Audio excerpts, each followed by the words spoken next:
नमस्कार दोस्तों, मैं आचार्य के.एस. शास्त्री सूर्या ज्योतिष केंद्र पर आपका स्वागत करता हूं।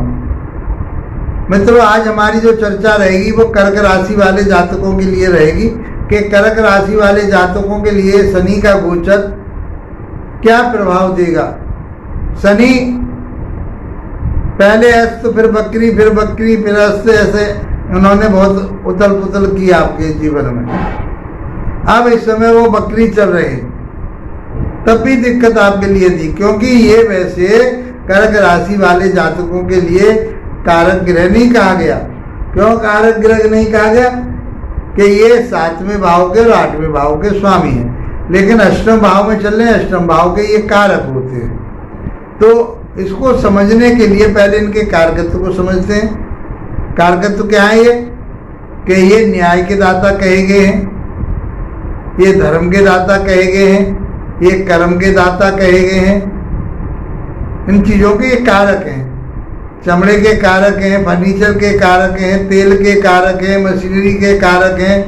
ये आपके लिए सिविल से कोई, आपके लिए जैसे सिविल का कोई आप काम करते हैं, सिविल इंजीनियर हैं आप, उसमें आपके लिए ये कारक हैं। और आप कंस्ट्रक्शन का काम करते हैं या आप बिल्डिंग मटेरियल का काम करते हैं, उन सारी चीज़ों के कारक कहेंगे। अब ये आपकी राशि के अनुसार कहाँ चल रहे हैं? ये चल रहे हैं आपकी राशि के अनुसार अष्टम भाव में, कारक भाव में चल रहे हैं और रेट्रोगेट होकर के चल रहे। तो अब अभी तक तो इन्होंने आपके जीवन में कई साल से उथल पुथल कर दी, और ये शनि की अष्टम ढैया चल रही, मृत्यु तुल्य कष्ट दे देता है, जीवन में सिखा देता है कि जीवन क्या होता है। आदमी आध्यात्मिक की तरफ को चला जाता है, बैराग की तरफ को चला जाता है। ऐसा शनि है यहाँ का। आयु तो देगा, लेकिन इस समय तक ये रेट्रोगेट और अस्त की कहानी हम पहले भी बता चुके वीडियो में। जब ये अस्त थे, जब हमने आपके लिए ये वीडियो भेजी थी, और उसके बाद ये बकरी हुए, तब भी आपको शनि के बारे में बताया। और आप लोगों के बहुत कमेंट्स आए, आपके बहुत मेरे पास फ़ोन आए। कमेंट्स में ज़रूर बताया करो, फ़ोन से मैं आपसे बात करता हूँ, आप मुझे कहते हो, मैं उसका जवाब भी देता हूँ आपके लिए। तो विश्लेषण के लिए व्हाट्सएप पर बात करनी चाहिए, और मैं उसे बेहतरीन रूप से उसका कुछ चार्ज ले करके, मैं वैसे तो कोशिश ये करता हूँ मैं कि आप लोगों को बताने की कोशिश। जब कोई ऐसा होता है कि मुझे बहुत समय देना पड़ेगा आपके लिए, तो फिर मेरे कुछ चार्ज हो जाते हैं। मित्रों, 8वें घर में बैठ करके शनि देव ये कारक हो गए, और इनका दूसरे कारक है नैसर्गिक स्वभाव कैसा है इसका? अशुभ का आ गया है, तो अशुभता तो देगा। अशुभ ग्रह है तो अशुभता तो देगा ही देगा। तो नैसर्गिक अपने स्वभाव को कौन छोड़ता? कोई नहीं छोड़ता। तो इन सारी दिक्कतों के बाद काम में परेशानी आई, आपकी दिक्कत आपको बहुत आई। आपके धन जो इकट्ठा, बैंक में जो धन इकट्ठा हुआ था, वो भी आपका किसी माध्यम से धीरे धीरे निकल गया, आपके लिए परेशानी हुई। आपके संतान के ऊपर, शिक्षा के ऊपर आपने बहुत पैसा लगाया, लेकिन रिजल्ट नहीं मिला। लव रिलेशन भी आपके गड़बड़ाए कहीं न कहीं। आपको हर तरफ से शनि देव ने रेट्रोगेट होकर के डिस्टर्ब कर रखा था। जबकि ये है कि शनि देव 30 साल में एक चक्कर लगाते हैं सूर्य का, और ये 3 बार हर व्यक्ति के जीवन में आई जाती है। जो भाग्यशाली लोग हैं, जिनकी आयु लंबी है, उनके जीवन में शनि का गोचर 3 बार जरूर आता है, नहीं 2 बार तो अवश्य ही आता है।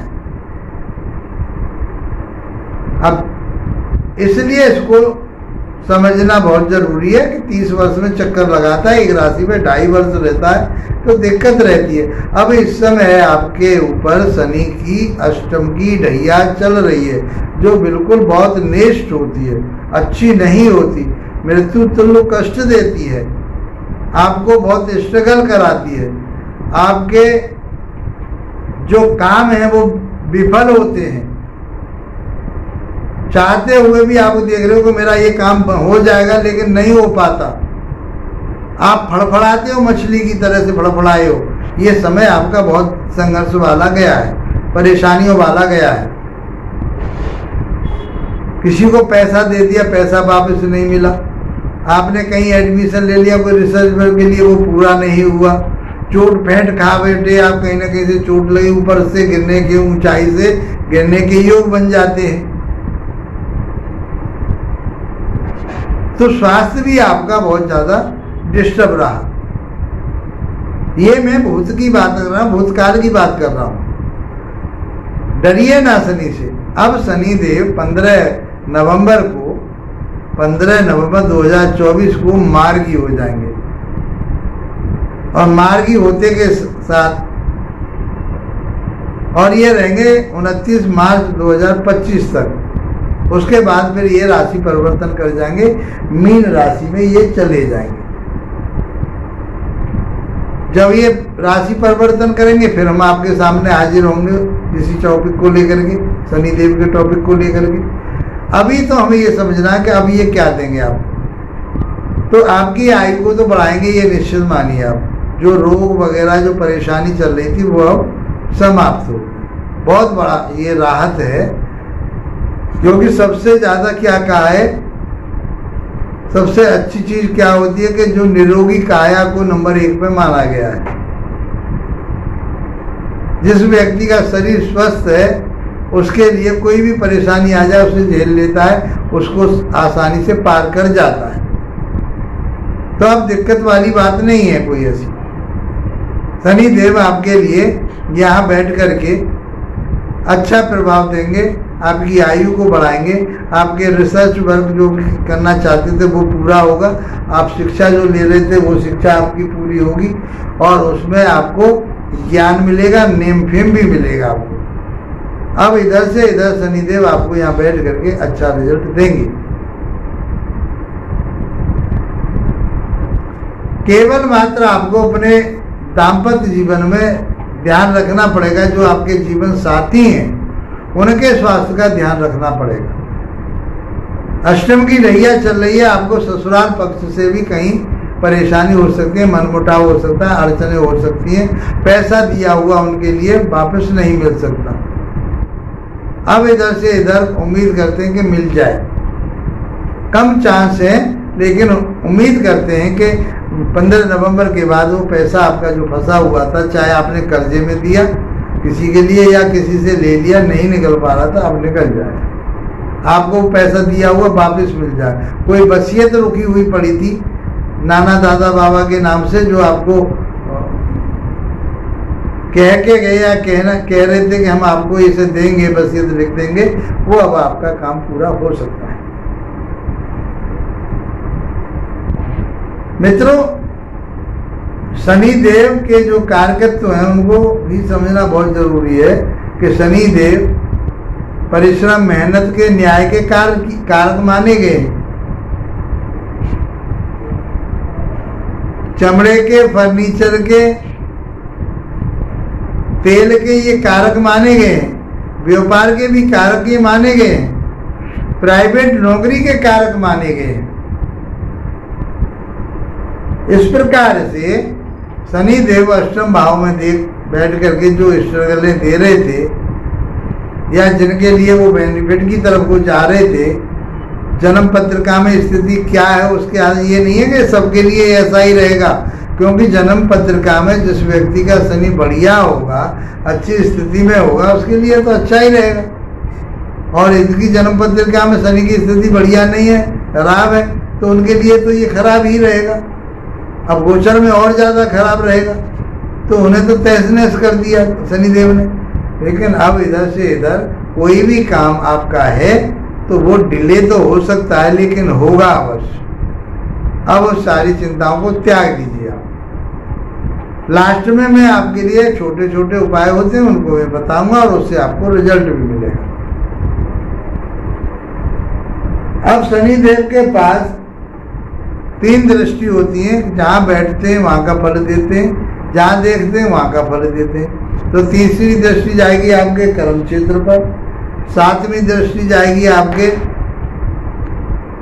घर भाव पर, धन पर, और 10वीं जो दृष्टि जाएगी आपके पंचम भाव पर जाएगी।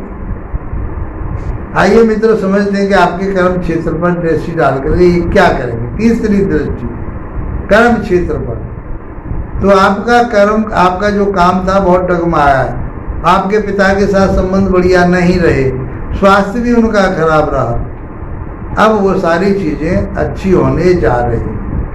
आपके लिए स्वास्थ्य भी बढ़िया रहेगा उनके, आपके पिताजी का, और आपका जो काम कहीं रुका हुआ था, अड़चने आ रही थी, नहीं चल पा रहा था, अब वो धीरे धीरे बढ़ेगा अवश्य। धीरे धीरे मैंने बताया कि 30 वर्ष में शनि का चक्कर लगा पाते हैं, एक राशि पर 2.5 वर्ष रहते हैं, तो 29 मार्च तक तो ढैया ही चल रही है आपके ऊपर, वो आपको डिस्टर्ब करेगी, मेहनत परिश्रम कराएगी, रिजल्ट नहीं मिलेगा। अब 15 नवंबर के बाद ये सारी चीजें बदल जाएंगी, अब बहुत बड़ा बदलाव होगा, वो सब चीजें आपको मिलेंगी, उन्नति होगी, तरक्की होगी, आपकी आयु बढ़ेगी, ये सब चीजें आपको शनिदेव देंगे। 7वीं दृष्टि कहाँ जा रही है? आपके धन भाव पर। तो धन भाव, कुटुंब भाव, वाणी भाव, वाणी पर संयम रखना पड़ेगा आपको। कुटुंब भाव आपका परिवार हो गया, उनके साथ तालमेल बना करके रखना पड़ेगा। बिना सोचे समझे कुछ भी बात आपको नहीं करनी है, जो भी बोलना है नाप तोल करके बोलिए।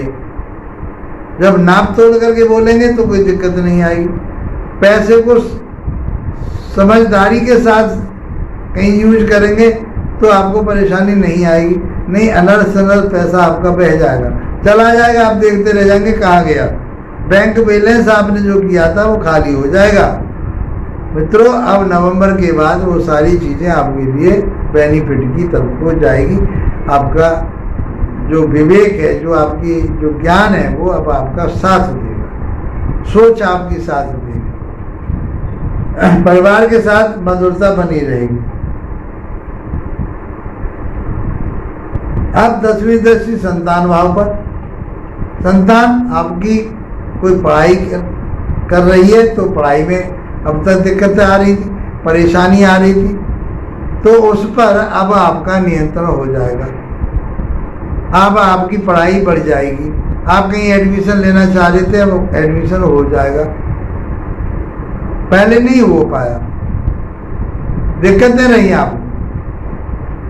आप एक तरह से दर दर की ठोकर सी खाते रहे। यदि इस तरह की परेशानी आई तो कमेंट बॉक्स में मित्रों अवश्य बताएं, हमें बल प्राप्त होता है। तो अब मान लीजिए आपकी संतान शिक्षा के लिए प्रयास कर रही थी, एडमिशन नहीं हो पा रहा था, तो वो एडमिशन हो जाएंगे और आपके बच्चों की शिक्षा पूरी होगी। यदि आप भी शिक्षा ग्रहण कर रहे हैं तो आपकी शिक्षा में भी यही रुकावटें आई, आपके ज्ञान में विवेक पर दाग लगा, आपको वो अच्छा नहीं लगा। और आपके लिए सबसे बड़ी बात तो ये है कि शिक्षा अब आपकी बहुत अच्छी हो जाएगी। जो लव रिलेशन आपके गड़बड़ा रहे थे उनमें कहीं अब भी मुझे कमी नजर आती है। संतान के स्वास्थ्य के लिए कमी नजर आती है, इसलिए संतान के स्वास्थ्य का ध्यान रखें, अपने लव रिलेशन का ध्यान रखें। और कोई शेयर मार्केट में इस समय पैसा खर्च करना चाहते हैं, लगाना चाहते हैं, तो अभी रुकिए, अभी नहीं लगाना, कुछ समय के बाद लगाइए तो आपको लाभ प्राप्त होगा। मित्रों, बहुत आसान तरीके से मैंने आपको बताया, इसके बावजूद भी आपको रिजल्ट ये नहीं मिल पा रहे हैं तो आपको क्या करना है? छोटे छोटे उपाय। पीपल के वृक्ष के नीचे शनिवार के दिन तेल का या सरसों का दीपक जलाएं, हनुमान चालीसा का पाठ करें, शनि के बीज मंत्रों का जाप करें। जो बुजुर्ग लोग हैं उनकी सेवा करें। जो आपके काम क्षेत्र में काम करने वाले कारीगर हैं उनके साथ में मधुरता का व्यवहार रखें। तो मैं समझता हूँ ये समय आपका बहुत अच्छा जाने वाला है। अब इधर से इधर शनिदेव 29 मार्च 2025 तक आपके लिए अच्छा रिजल्ट देंगे। मित्रों, वीडियो अच्छी लगी है तो लाइक शेयर सब्सक्राइब अवश्य कीजिए। इसी के साथ आप लोगों का धन्यवाद।